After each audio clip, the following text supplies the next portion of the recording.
시편 25편 1절부터 10절까지 말씀을 봉독해 드리겠습니다. 여호와여, 나의 영혼이 주를 우러러 보나이다.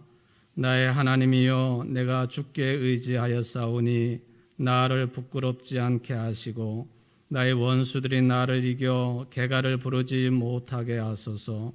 주를 바라는 자들은 수치를 당하지 아니하려니와 까닭 없이 속이는 자들은 수치를 당하리이다. 여호와여, 주의 도를 내게 보이시고 주의 길을 내게 가르치소서. 주의 진리로 나를 지도하시고 교훈하소서. 주는 내 구원의 하나님이시니 내가 종일 주를 기다리나이다. 여호와여, 주의 궁일하심과 인자하심이 영원부터 있었사오니 주여 이것들을 기억하옵소서.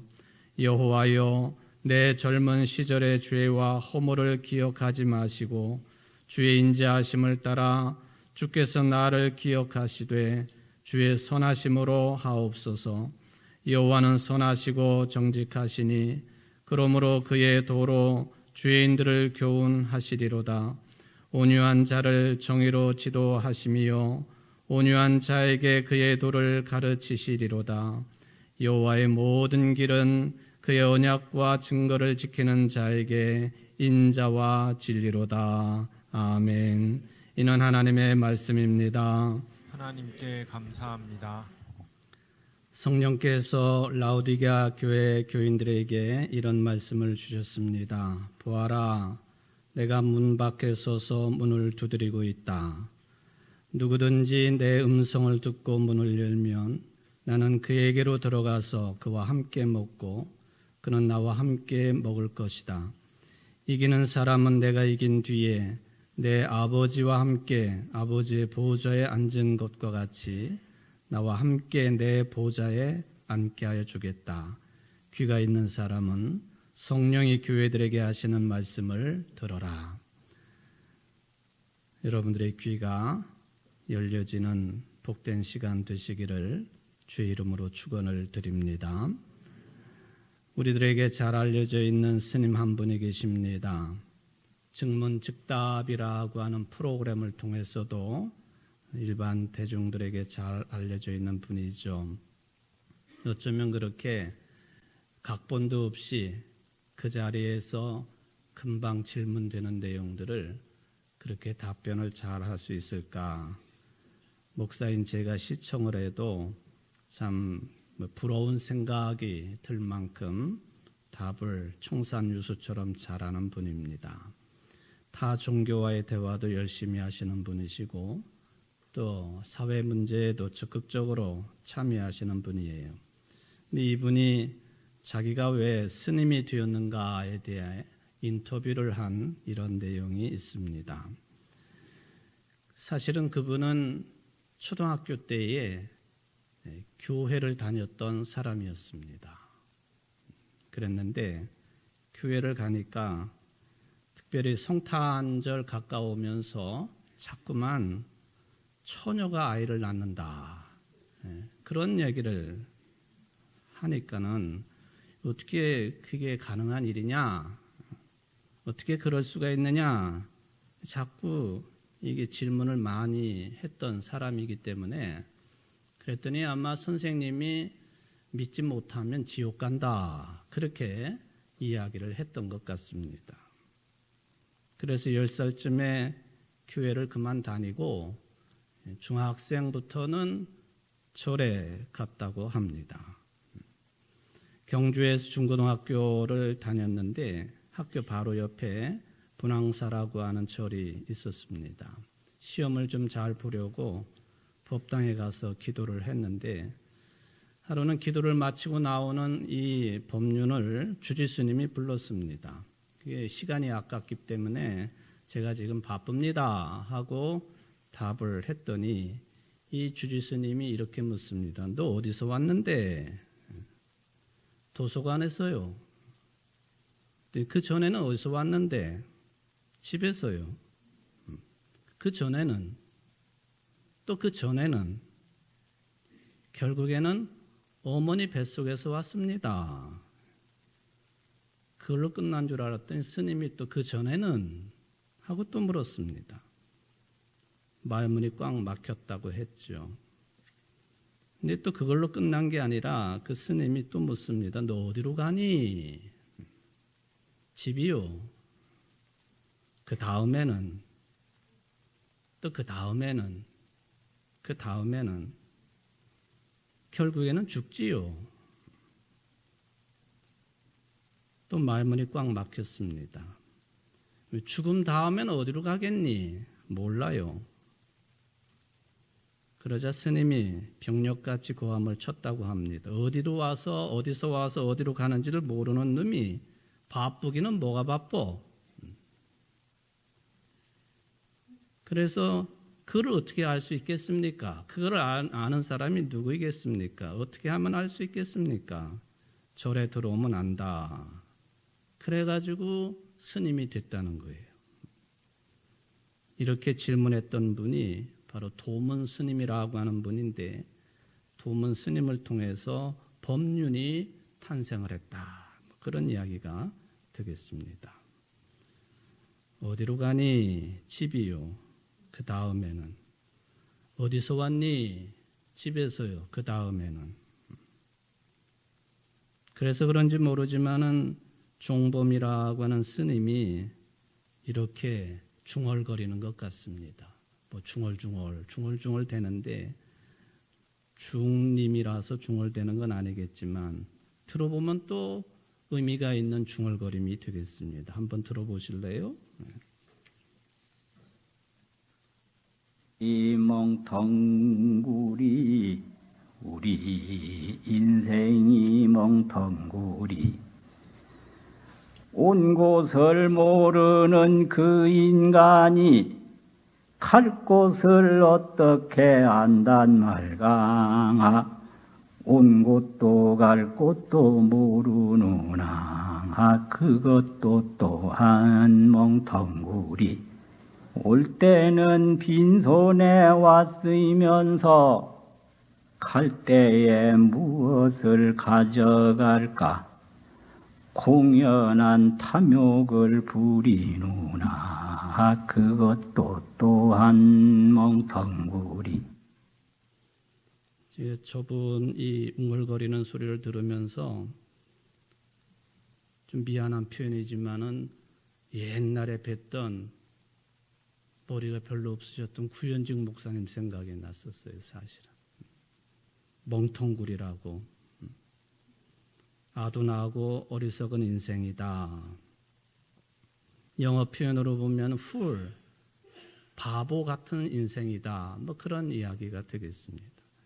도대체가 어디에서 왔다가 어디로 가는지도 모르면서 무슨 욕심을 그렇게 부리느냐. 뭐 그런 주제가 되겠습니다. 여러분, 우리나라 가수 중에 좋아하는 분들이 참 많으시죠? 가수 중에 가왕은 누구라고 그러나요? 가왕. 대체적으로 비슷해요. 조용필 씨가 가왕으로 평가가 됩니다. 이분의 노래가 참 많이 있는데 오늘 제가 설교 준비를 하다가 문득 그런 생각이 났습니다. 이분이 부른 노래 가운데 그 아프리카에서 가장 높은 산 킬리만자로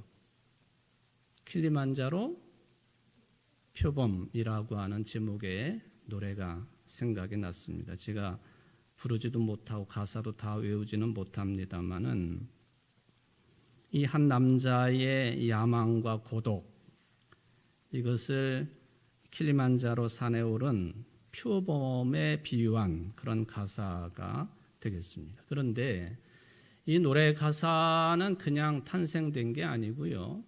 여러분들이 잘 아시는 소설가인 어니스트 헤밍웨이의 킬리만자로의 눈이라고 하는 소설 내용을 모티브로 해서 이 노래가 가사가 탄생했다 하는 것은 너무나도 잘 알려진 그런 내용입니다. 헤밍웨이가 1936년 8월에 발표를 한 단편 소설인데 이 내용들을 쭉 보면은 헤밍웨이라고 하는 사람이 다소 허무주의적인 사고방식을 가지고 있는 사람이었고, 그리고 그의 죽음에 대한 인식이 일정 부분 드러나고 있는 그런 내용으로 전개가 되고 있다 하는 것을 읽어볼 수가 있겠습니다. 5,895m 높이의 만년설이 덮여 있는 아프리카 최고봉 킬리만자로, 그 산의 서쪽의 정상을 아프리카 사람들은 뭐라고 부르느냐 하면은 발음이 조금 차이가 있기는 한데요. 누가의 누가이 또는 응가의 응가이 그렇게 부르는데, 그 뜻은 뭐냐 하면 신의 집 또는 하나님의 집, 그런 뜻을 가지고 있습니다. 바로 이 정상 부근에 표범이 미라 상태로 얼어붙어 있는 그런 시체로 이제 드러나 있다라고 하는 것이죠. 도대체가 저 높은 곳에 그 표범이 무엇을 찾고 있었는지 그걸 설명할 수 있는 사람이 아무도 없다 하는 그런 이야기입니다. 그리고 저 표범이 저 높은 산 꼭대기에 왜 올라가서 죽었을까? 누구도 모른다. 어디에서 왔다가 어디로 가는지 모르는 것처럼 표범이 왜 그랬는지 누구도 모른다. 이런 가사 내용을 모티브로 조용필 씨가 킬리만자로의 표범이라고 하는 노래를 불렀어요. 한번 좀 들어보실래요? 전체는 다는 아닙니다. 이 나레이션과 노래가 섞여 있는 그런 형식인데 들어보시면 아, 저 노래 그러실 거예요. 한번 들어봅시다.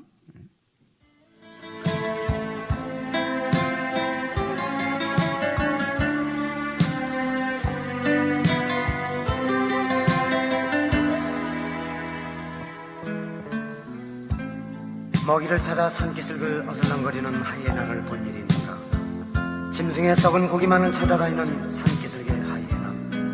나는 하이에나가 아니라 표범이고 싶다. 산정 높이 올라가 굶어서 얼어 죽는 눈 덮인 킬리만자로의 그 표범이고 싶다.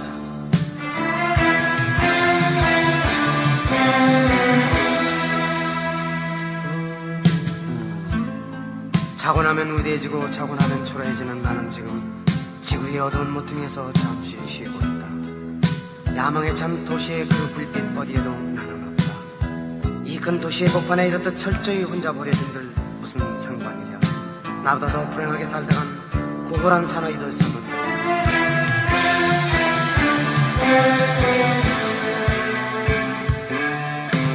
바람처럼 왔다가 이슬처럼 갈 순 없잖아. 내가 산 흙덩이를 남겨둬야지. 한 줄기 빛처럼 감독없이 사라져도 빛나는 불꽃으로 타올라야지. 묻지 마라 왜냐고, 왜 그렇게 높은 곳까지 오르려 애쓰는지 묻지를 마라. 고독한 남자의 불타는 영혼을 아무 일 없으면 또 어떠리.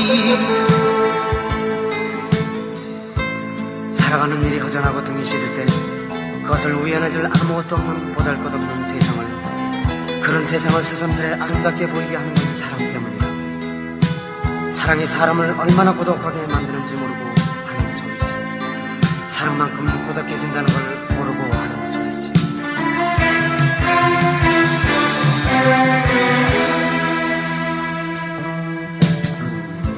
너는 귀뚜라미를 사랑한다고 했다. 나도 귀뚜라미를 사랑한다. 너는 라일락을 사랑한다고 했다. 나도 라일락을 사랑한다. 너는 밤을 사랑한다고 했다. 나도 밤을 사랑한다. 그리고 또 나는 사랑한다. 화려하면서도 쓸쓸하고 가득 찬 것 같으면서도 텅 비어있는 내 청춘의 건물.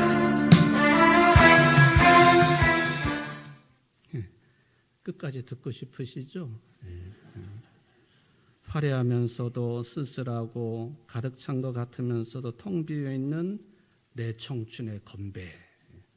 오늘 거기까지만 들었습니다. 표범이 왜 거기까지 올라갔느냐? 바람처럼 왔다가 바람처럼 가버리는 인생, 뭐 이런 가사들이 다 이게 해밍웨이의 소설 그 내용을 모티브로 한 가사들이다 하는 것을 생각해 볼 수 있습니다. 해밍웨이가 자기의 죽음에 대한 생각이 어떠한지를 일단 보여주는 그런 내용이라고 한다면, 해밍웨이하고 좀 비교해 볼 수 있는 철학자 니체라고 하는 사람이 있습니다. 니체가 이런 말을 합니다. 왜 살아야 하는지를 아는 사람은 그 어떤 상황도 견뎌낼 수 있다. 죽음이란 잠이 드는 순간과도 같다. 눈을 감고 잠이 들었다 다시 깨어날 수 없으면 그것이 죽음이다.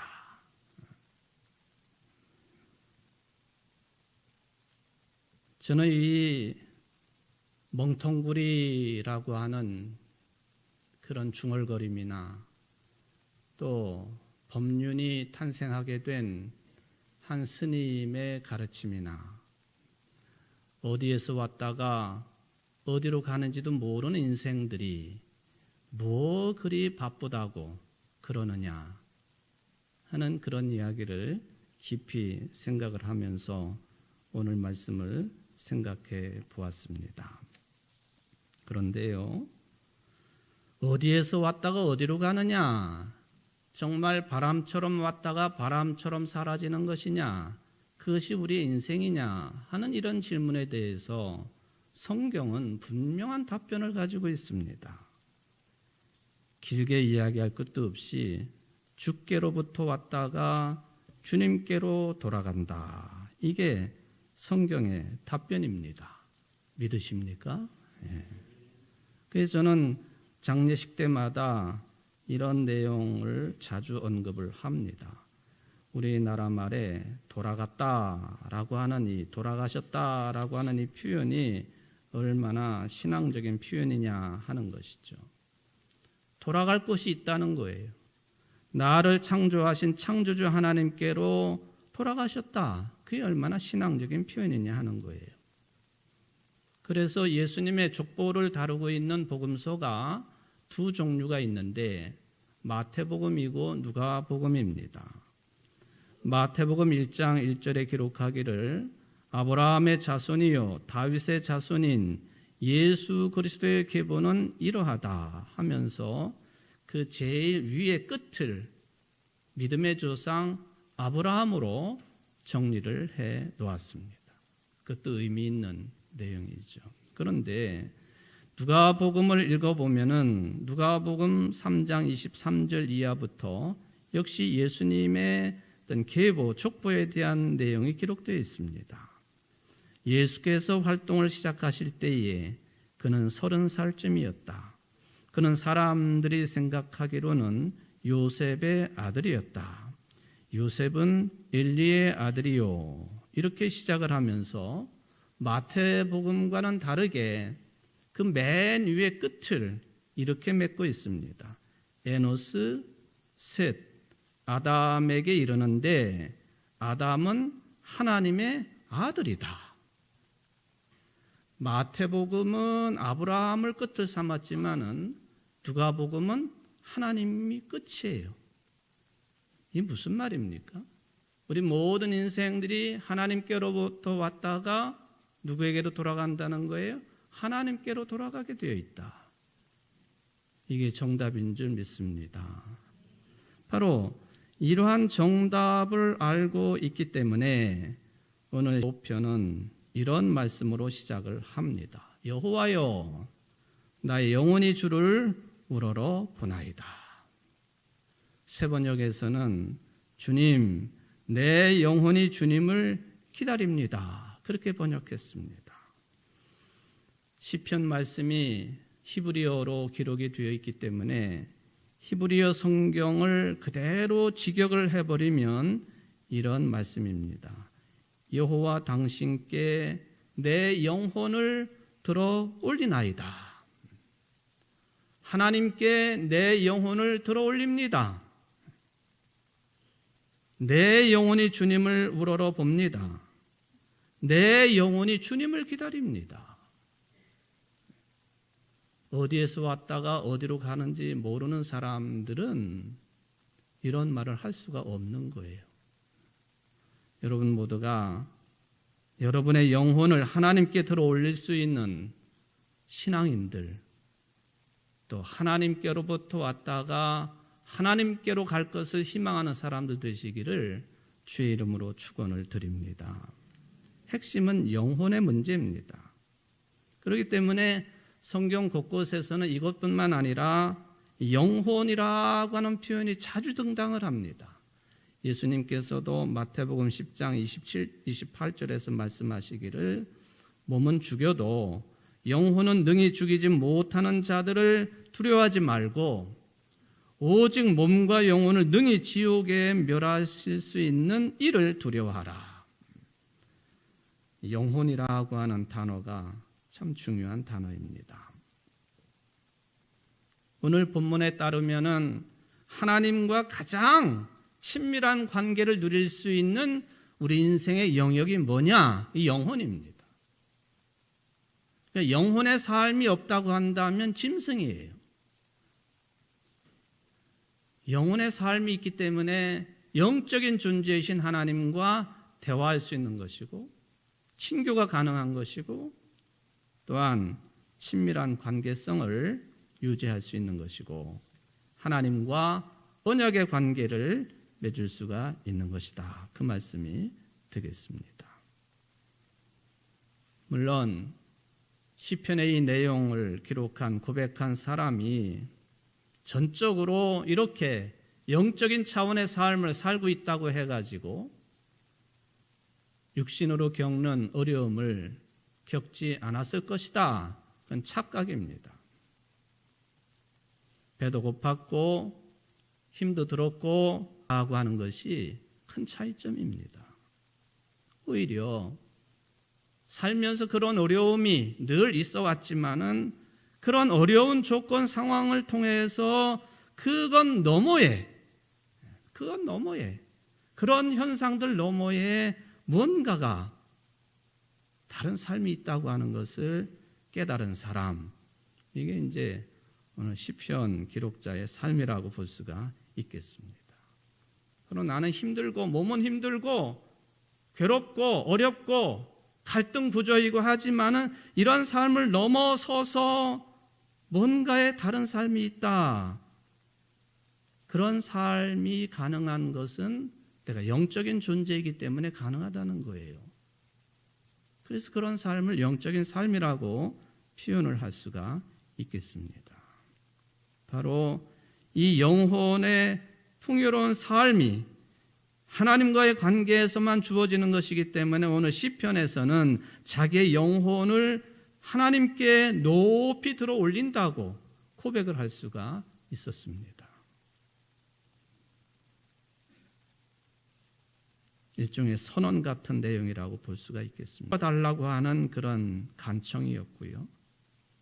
다른 하나는 내가 하나님을 기다리겠습니다. 그런 고백입니다. 이 사람이 세상 물정을 모르는 사람이기 때문에 세상 이치를 알고 싶어서 그랬겠습니까? 돈을 많이 모으는 방법을 알고 싶어서 그랬겠습니까? 착한 사람으로 살고 싶어서 그 비결을 배우고 싶어서 그랬겠습니까? 그는 세상에 나가도 얼마든지 그런 방법론을 공부할 수가 있는 내용이죠. 이 시편의 기록자는요, 인생 삶의 아주 저 깊이에 있는 궁극적인 깊이를 알고 싶었습니다. 바로 이 인생의 삶의 저 깊은 곳, 궁극적인 깊이가 곧 영혼의 깊이입니다.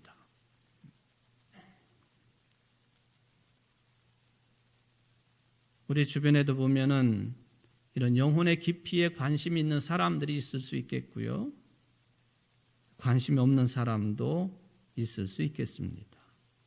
그냥 세상 흘러가는 대로 세상 원리대로 사는 게 편하다고 생각하는 사람들도 있을 수 있겠습니다. 예수를 믿어도, 하나님을 믿어도, 구원받았다고 해도 그렇게 사는 사람들이 참 많습니다. 안타까운 현실이죠.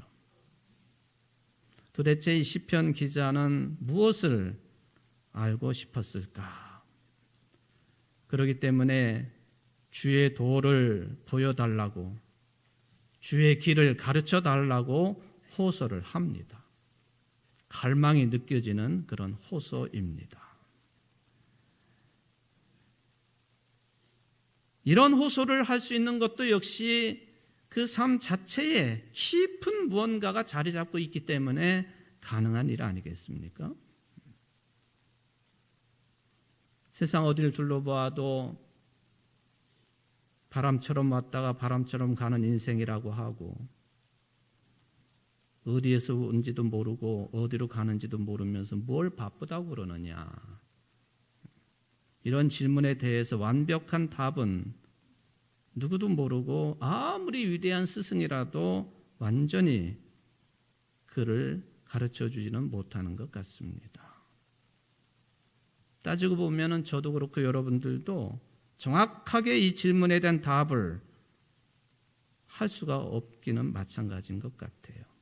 그러니까 옛날부터 도를 닦는 사람들이 평생 화두로 이 질문을 붙잡지 않습니까? 이게 뭐냐?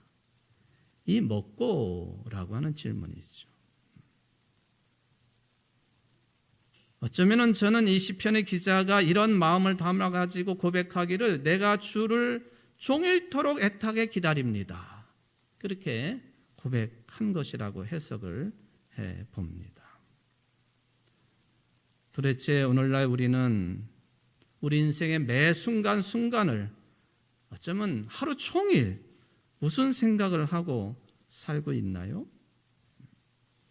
오늘 시편 기록자는 마치 출산을 기다리는 여인처럼 하나님을 기다리는 중입니다. 시편에 보면은 이러한 신앙적인 표현이 여러 군데 나와 있는데 대표적인 내용이 시편 42편 1, 2절 말씀이에요. 하나님이여 사슴이 시냇물을 찾기에 갈급함 같이 내 영혼이 주를 찾기에 갈급하니이다. 내 영혼이 하나님 곧 살아계신 하나님을 갈망하나니 내가 어느 때에 나아가서 하나님의 얼굴을 배울까?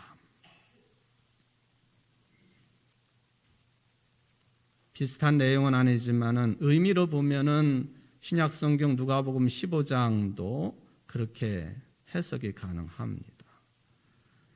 이른 양 한 마리에 관한 비유, 또는 이른 드라크마 동전에 관한 비유, 이런 탕자에 관한 비유 그렇습니다. 양을 잃은 목자, 드라크마를 잃은 여성, 탕자를 잃은 아버지, 잃었던 대상에 몰두를 하는 내용들이죠. 다시 찾을 때까지 찾고 기다립니다. 찾았을 때 기쁨이 충만해가지고 친구를 부르고 이웃을 부르고 가족들과 함께 축제를 열고 있습니다. 하나님의 나라 이와 같다라고 하는 말씀이 핵심적인 결론이 되겠습니다. 오늘 시편의 시인이 종일토록 애타게 여호와 하나님을 기다리는 이유가 무엇일까요?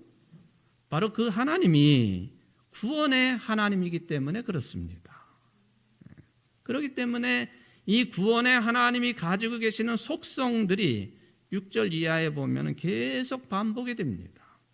주의 긍휼하심이라든지 인자하심이라든지 주의 선하심이라든지 정직이라든지 인자와 진리라고 하는 단어들이 구원의 하나님이 가지고 계시는 속성들이 되겠습니다. 구원의 하나님이라고 하는 이 말씀, 우리의 인생살이가 어떻게 전개가 되든지 간에 하나님을 통해서만이 우리의 영혼이 풍요로워질 수 있다고 하는 그런 개념이 거기에는 충만하게 들어 있습니다. 하나님만이 참된 위로자가 되시고 긍휼하신 분이시고 선하신 분이시기 때문에 바로 그 구원의 하나님을 종일 애타게 기다린다고 시편의 기록자는 고백을 하고 있습니다. 바로 이러한 신앙적인 삶의 절정이 이 구원의 하나님을 체험하는 것이다, 그 말씀이에요.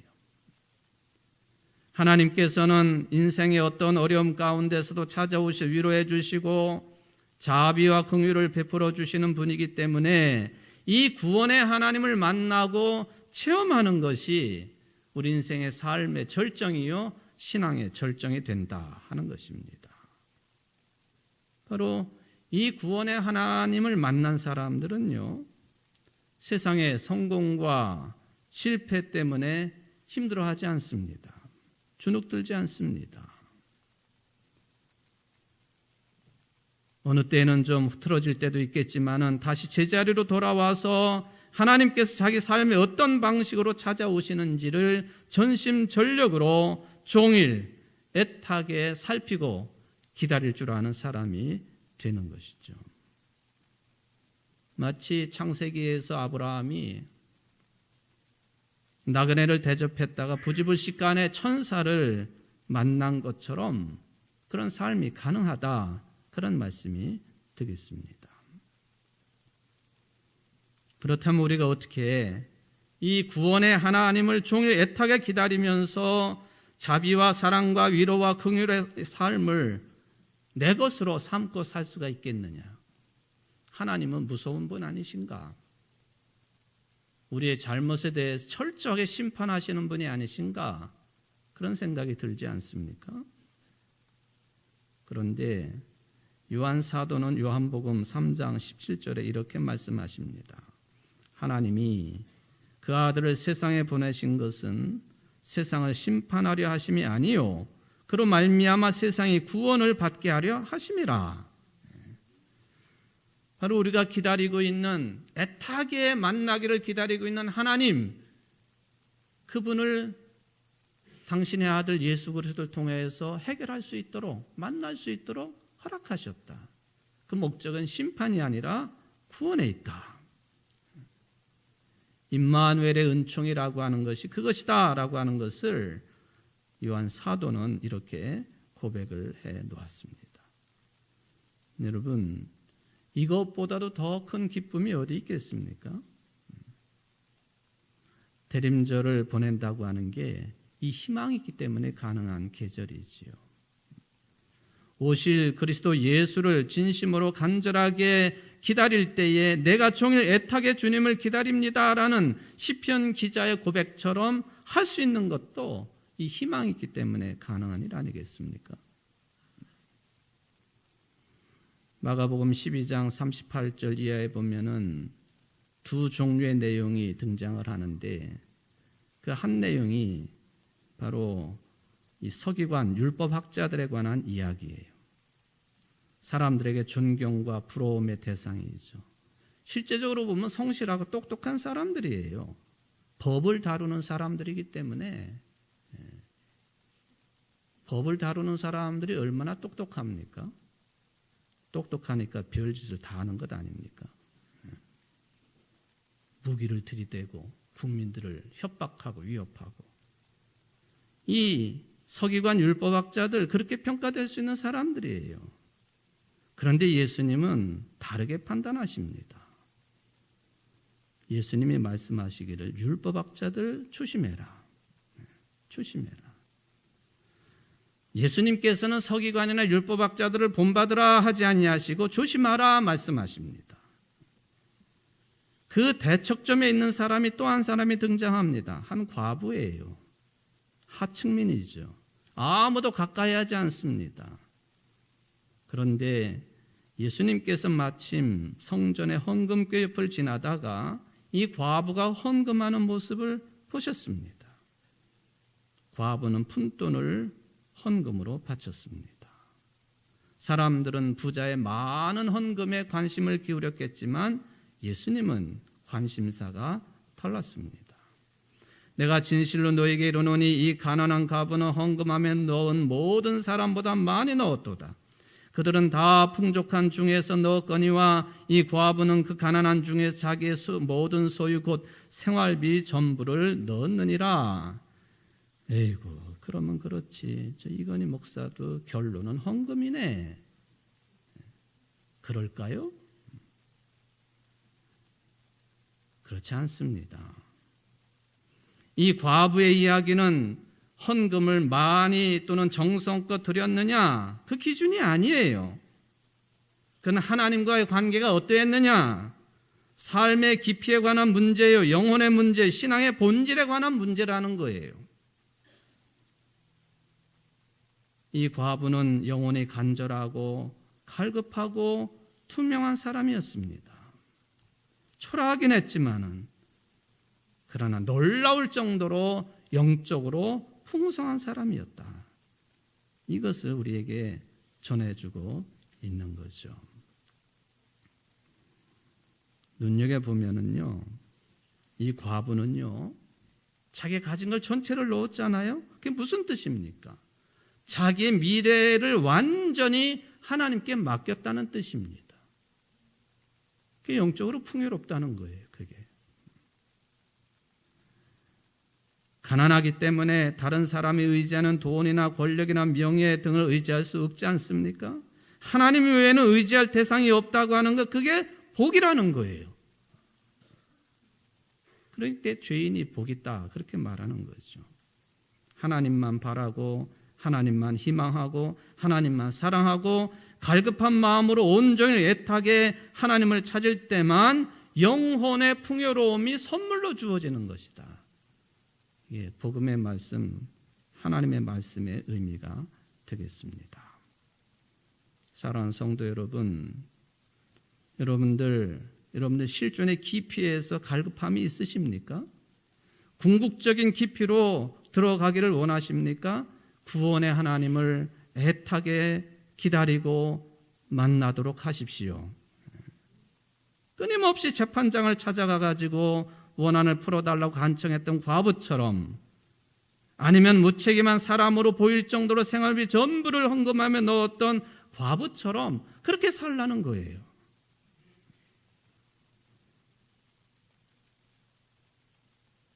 그것도 내세 지향주의적인 그런 신앙관 말고 now and here, 지금 여기에서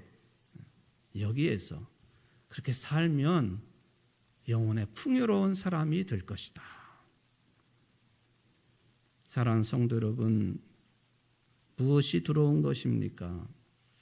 또 무엇이 부러운 것입니까? 걱정하지 마십시오. 단 갈급한 영혼의 상태로 지금 여기에 살아가기를 바랍니다.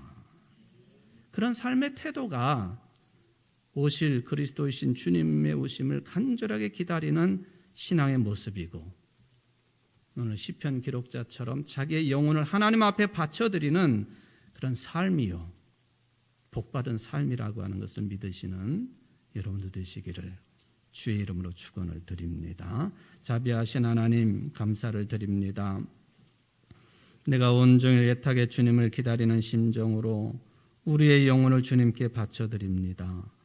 주님, 이러한 영혼의 상태가 언제 있었는지 까마득한 옛날처럼 느껴질 때도 있습니다마는 오늘도 성령께서 우리를 깨우쳐 주시고 인도하시고 말씀해 주시어서 우리의 영혼의 깊은 곳에서 하나님께 드릴 수 있는 것들이 풍성해지는 놀라운 축복의 삶이 이루어질 수 있도록 오늘 우리 청주 제일교회 모든 성도들을 위로하시고 복을 내려주시고 임마누엘의 은총으로 함께하여 주옵소서.